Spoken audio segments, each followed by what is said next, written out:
नमस्कार जी। राधे राधे। एक गांव में एक सुखी परिवार रहता था। उस परिवार में 3 भाई और 1 बहन थी। उनके माँ बाप उन चारों से बेहद प्यार करते थे, मगर बीच वाले बेटे से थोड़ा परेशान थे, क्योंकि बड़ा बेटा पढ़ लिख कर डॉक्टर बन गया और छोटा बेटा भी पढ़ लिख कर इंजीनियर बन गया। मगर उनका बीच वाला बेटा बिल्कुल गंवार और आवारा ही बनकर रह गया। अब उनके 2 बड़े बेटे डॉक्टर इंजीनियर ने शादी कर ली थी और कुछ महीनों के बाद ही उनकी बेटी भी एक अच्छे घराने में शादी हो गई थी। मगर बीच वाला बेटा अभी गंवारा ही था, क्योंकि वो बिल्कुल अनपढ़ और कहीं पर मजदूरी का छोटा सा काम करता था। इसलिए उसे शादी के लिए कोई भी लड़की नहीं मिल रही थी और उसके माँ बाप उससे बहुत परेशान हो चुके थे। अब जब भी उसकी बहन अपने मायके आती तो पहले वो अपने डॉक्टर और इंजीनियर भाइयों से मिलती थी, मगर बीच वाले भाई से वो बहुत कम मिलती थी, क्योंकि वो उसे ज़्यादा पैसे नहीं दे पाता था। लेकिन फिर भी वो अपनी बहन से बहुत प्यार करता था। जब उनके पिताजी की बीच वाले बेटे की शादी किए बिना ही मृत्यु हो गई, उसकी माँ ने सोचा कहीं अब किसी के मुंह से बंटवारे वाली बात ना निकले, इसलिए अपने ही गांव की एक सीधी सादी लड़की से अपने गंवार लड़के की शादी करवा दी। शादी होते ही जाने क्या हुआ, अब उसका अनपढ़ बेटा पूरा मन लगाकर काम करने लगा और पहले से कहीं ज़्यादा मेहनत भी करने लगा। अब तो उसे कोई भी दोस्त बुलाने आता तो उसे यही कहता था कि भाई पहले तो मैं जैसे तैसे अकेला कमाकर खा लेता था, मगर अब मेरी शादी हो गई तो मुझे अपनी पत्नी के लिए भी कमाना पड़ता है और कल को आने वाले बच्चों के लिए भी तो कुछ जोड़ना ही पड़ेगा। इसलिए दोस्त अब मैं तेरे साथ नहीं घूम सकता। यह कहकर उसका गंवार लड़का सीधा अपने काम पर निकल जाता है।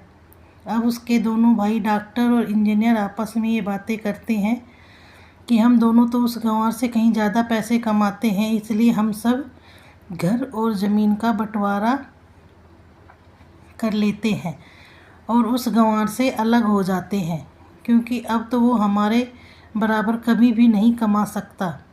इसलिए उन दोनों भाइयों ने अपनी माँ के लाख मना करने के बावजूद भी बंटवारे की तारीख तय कर दी और उन्होंने अपनी बहन को भी बुला लिया। अपने गंवार भाई से भी कह दिया कि आज तुम अपने काम पर मत जाना, क्योंकि हम आज घर और ज़मीन का बंटवारा करेंगे। उसी वक्त उसकी बहन भी आ जाती है।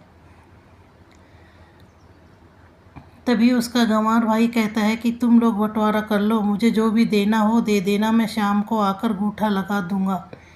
तभी उसकी बहन कहती है, अरे बेवकूफ़, तू तो अनपढ़ ही रहेगा, ज़मीन का हिस्सा तो अपने आमने सामने बैठकर ही होता है। तभी उसके दोनों भाई भी बीच वाले गंवार भाई को उल्टा सीधा कहते हैं। तब उसकी माँ भी उसे कहती है कि बेटा आज तो काम पर मत जा, बंटवारा तेरे सामने ही हो तो ही अच्छा है। उसी वक्त वकील भी आ जाता है। तभी वकील कहता है, आप सारा हिस्सा मिलाकर 10 बीघा ज़मीन है और आपका घर है। अब ये बताओ कि किसको कितना हिस्सा देना है, मैं उसी हिसाब से बंटवारे के कागज़ बना दूंगा। उसी वक्त उनका गंवार भाई कहता है कि वकील साहब 5-5 बीघा मेरे दोनों भाइयों के नाम लिख दो और ये हमारा मकान है, ये मेरी प्यारी बहन के नाम कर दो। तभी उसके दोनों भाई और बहन पूछते हैं कि और तू हिस्से में क्या लेगा। तभी उनका गंवार भाई कहता है, मेरे हिस्से में मेरी प्यारी माँ है। और तभी से वो अपनी पत्नी की तरफ मुस्कुराते हुए कहता है, क्यों मेरी प्यारी पत्नी, क्या मैंने गलत कहा क्या?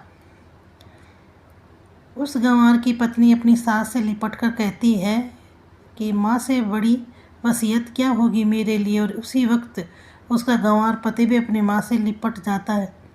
गंवार बेटे बहुओं के इसी प्यार ने जमीन जायदाद के बंटवारे को एक सन्नाटे में बदल दिया। तभी बहन अपने गंवार भाई के गले लगकर रोते हुए कहती है कि माफ़ कर दे भैया, मैं आपको समझ नहीं सकी। तभी उसका भाई कहता है, मेरी प्यारी बहन, इस घर में जितना अधिकार हमारा है उतना ही अधिकार तेरा भी है। और रही बात बंटवारे की, तो बंटवारा नहीं करने से हमारा जीवन रुक तो नहीं जाएगा। क्यों करते हैं हम बंटवारा? क्या हम एक साथ मिलकर नहीं रह सकते जैसे हम बचपन में मिलकर रहते थे?